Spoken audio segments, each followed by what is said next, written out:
And it is time. The Four Knights of the Apocalypse anime is finally out in Japan. Finally. And it doesn't look terrible. Dean. Now, I have been doing potential videos with the Four Knights of the Apocalypse for a while now. They're the biggest cash cows for me at the time, but as for Percival, why is he late when he's technically the first one introduced? Well, he is, and yet he isn't. He's the first knight introduced in the new series, but if we're going in terms of chronological order, it's Tristan, then Lancelot, then technically Percival. I know I did Gawain earlier with these series, but Percival had a lot going on by the time of her recording, and Gawain didn't have too much, but I still wanted to spice up the ideas of her potential. So, in honor of the anime now being released in Japan, we're now going to be talking about Percival himself, the Knight of Death. And if you want to see more Four Knights of the Apocalypse material, like, subscribe, comment, beat that goddamn algorithm, and so I can get more views, more likes, and I can get paid. And if you want more content, just leave a comment, and I'll get to it when I can. If you're an anime-only fan, I have to warn you, there will be spoilers in the current manga. You have been warned, and if you want to leave, I fully understand. But if you don't mind the spoilers and you want to keep watching, please be warned. Okay? So, Percival. A young 16-year-old who was raised on top of a huge mountain called God's Finger with his grandfather who was a former knight of Camelot. So, at a young age, Percival has had quite a regime of his own. Not only did he wrestle his grandfather pretty much every day since he was little, he's got muscles like a Spartan. I mean, look at this kid. But he's also adapted to the very high altitude of the mountain. He's also surprisingly strong, because even when he was a baby, he was able to just completely mess with another knight of Camelot like it was easy. Seriously, what is with this kid? But now we're going to talk about the one aspect that I thought was going to be very difficult to explain, his magic.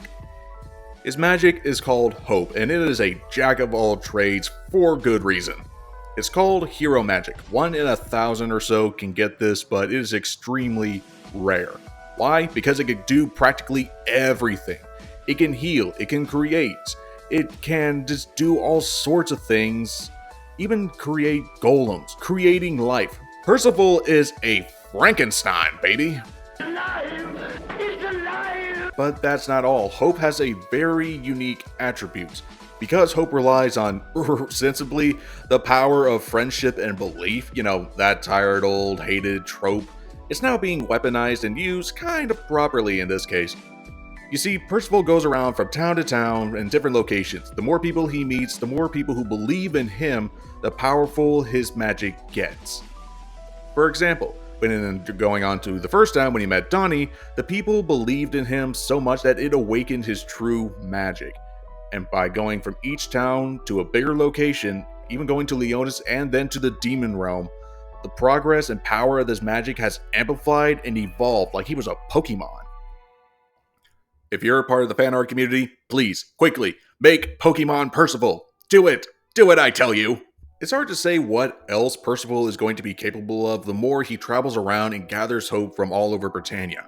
Who knows how strong this kid could be and what else could be evolved. His enchanting power could escalate to enchanting all of his allies' weapons and magic with the power of hope.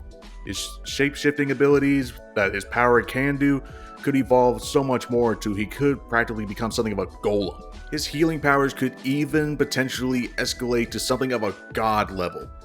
Who knows what else this kid has up his sleeve, especially when he's angry. No, not like the Hulk.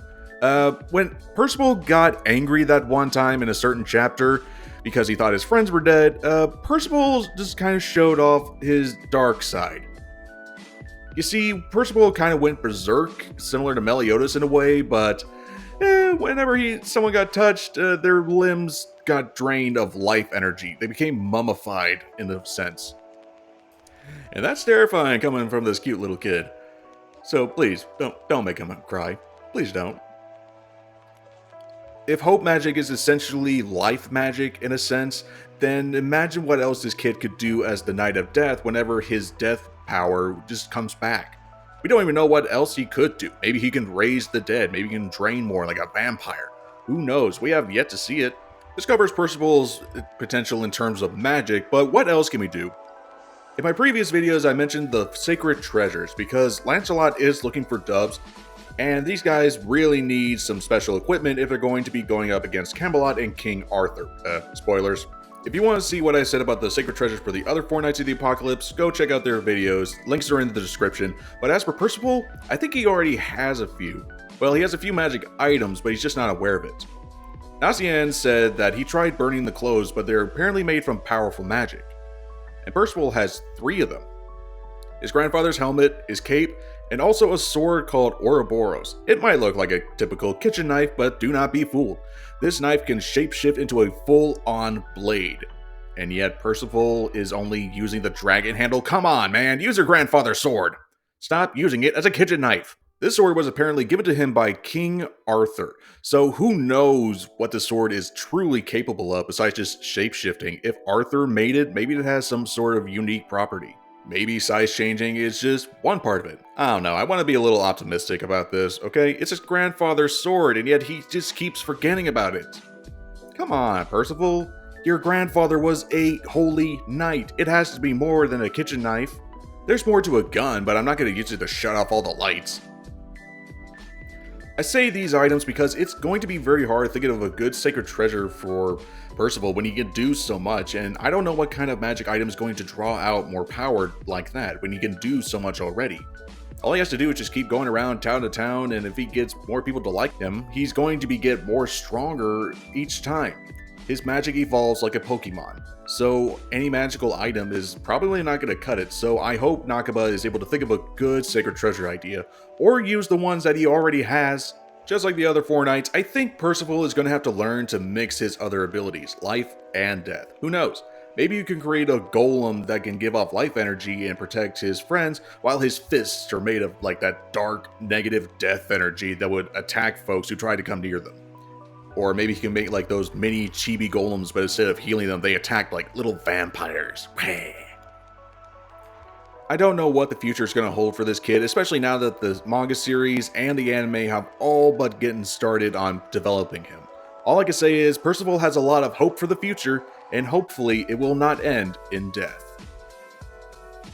And that's it for Percival. Sorry it's a little bit short compared to the other ones, but hopefully as the manga goes on, I'll be updating these lists later. If you want to see them, again, links are in the description. Like, share, subscribe, and maybe hopefully give a little donation. My editors work very hard to give out these videos, and I want to make sure that I have enough money to pay them. They work so hard, they deserve a lot of credit. And that's it for the video. Thanks, guys, and hey, I can't wait for the next episodes of 4 Knights of the Apocalypse, and I can't wait to have more discussions with you guys about it. Until then, I'll see you later, guys.